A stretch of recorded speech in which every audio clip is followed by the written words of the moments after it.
I'm joined now by business editor Peter Ryan. So Peter, the figure's coming out in about 30 seconds time. What are we expecting?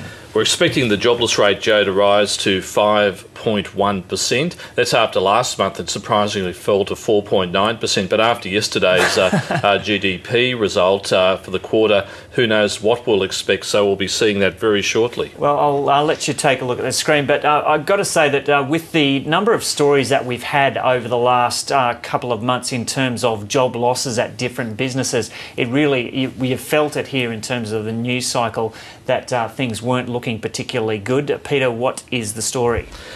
Well, we're seeing, as this is just rolling out live, an increase of 38,900 jobs and 46,100 jobs.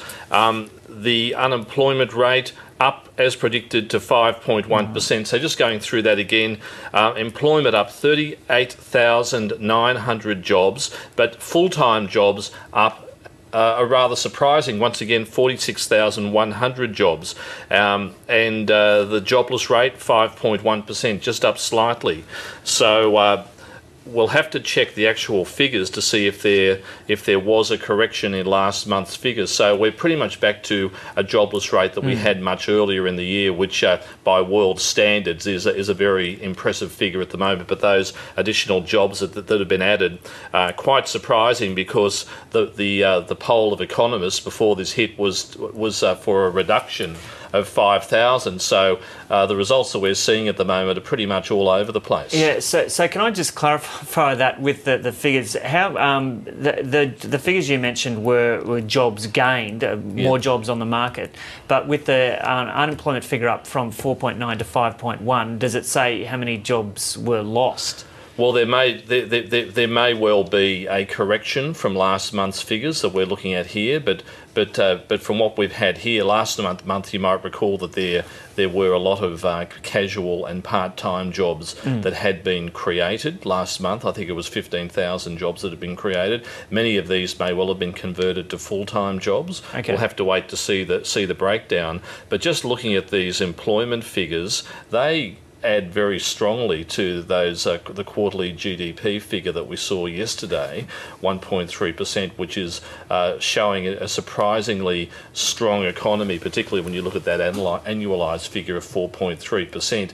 The question is, how reliable are these figures because of the volatility that we've seen over recent months, and even after yesterday's GDP results, some economists have been saying, could there be a glitch in some of the ABS's information gathering, and will there be a correction in the quarter ahead? So is this the ABS information gathering in relation to GDP rather than these figures? Because the ABS takes care of both of them? That's right, yeah. Yes, and it is quite common that both quarterly and monthly figures, GDP is quarterly, employment is monthly. These can be volatile, but really when you look at the plain figures that have been rolled out before us this morning, that is evidence of a very strong economy, and of course that gives the Reserve Bank something to think about. Now, if those jobs had been a mixture of part-time and casual jobs on the rise, that may well have been the sign that parts of the economy are not travelling well.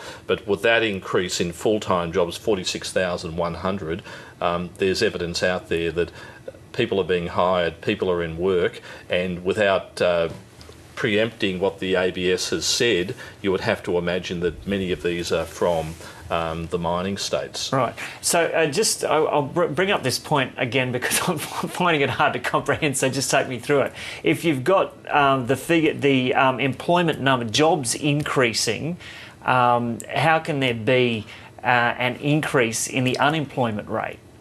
Well, it just means that the way that they're calculating this means that we're going back to a very strong gain in jobs that we saw up until April, where when you look at it, I think there was something like 87,000 jobs created in the first 4 months of this year. There was a blip last month. Now it's well back on track. We'll have to come back later and perhaps have a chat about how that's been calculated. Yep. Okay. And do we generally see any impact on the Australian dollar or on the markets at all when these figures come out? Well, before those figures hit at 11:30 Eastern, the Australian dollar was 98.96 US cents.